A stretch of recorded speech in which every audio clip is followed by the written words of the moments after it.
आणि हे जे बजेट आहे 2025-26 जे बजेट आहे त्या बजेटमुळे सर्वांना न्याय मिळणार आहे।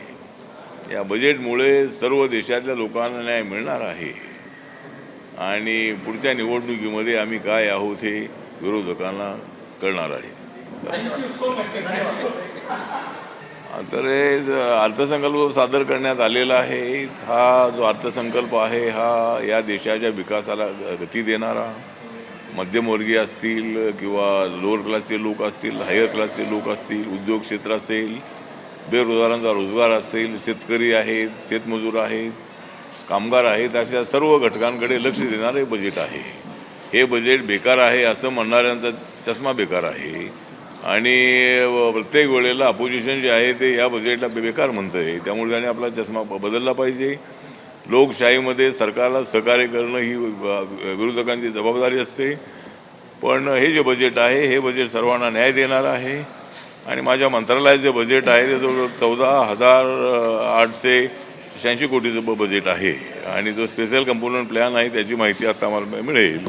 पण गेल्या वर्षी जे बजेट होतं ते आमचं स्पेशल कंपोनंट प्लॅन 1,59,000 होता आणि यामध्ये महाराष्ट्रालाही चांगल्या पद्धतीचा न्याय जरूर मिळणार आहे, कारण रेल्वे डिपार्टमेंट आहे, नॅशनल हायवेज आहेत किंवा इतर ज्या अनेक जे प्रश्न आहेत त्याच्यामध्ये महाराष्ट्रालाही चांगलं बजेट मिळणार आहे आणि हे बजेट हे सर्वांना आवडणारं बजेट आहे। सामाजिक लोकांना मूर्ख बनवलं जातं, याचा काहीच फायदा नाही, शेतकऱ्यांना फायदा नाही।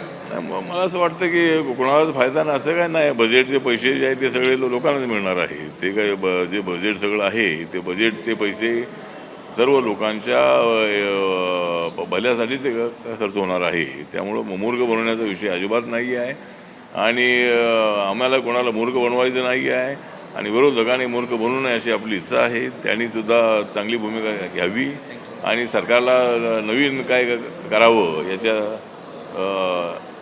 सूचना द्याव्यात अशाच अपोजिशनकडे आमचं म्हणणं आहे। आणि बजेट हे सामाजिक न्यायाचं आहे, आर्थिक न्यायाचं आहे, शैक्षणिक न्यायाचं आहे आणि बिहारसारख्या एका राज्याला ज्या ठिकाणी गौतम बुद्धांना ज्ञानप्राप्ती झालेली आहे असं जे राज्य आहे बिहार, या बिहारला सुद्धा त्या ठिकाणी चांगलं बजेट दिलेलं आहे आणि त्या ठिकाणी जे IIT आहे, IIT त्या ठिकाणी स्थापन करण्याची संधी मिळालेली आहे। आपल्या मुंबईला IIT आहे, दिल्लीमध्ये IIT आहे, खडगपूरला आहे, अनेक ठिकाणी IIT 22 ठिकाणी IIT आहे।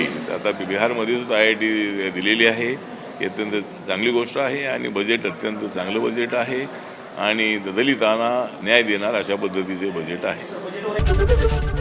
ABP माझा, उघडा डोळे बघा नीट।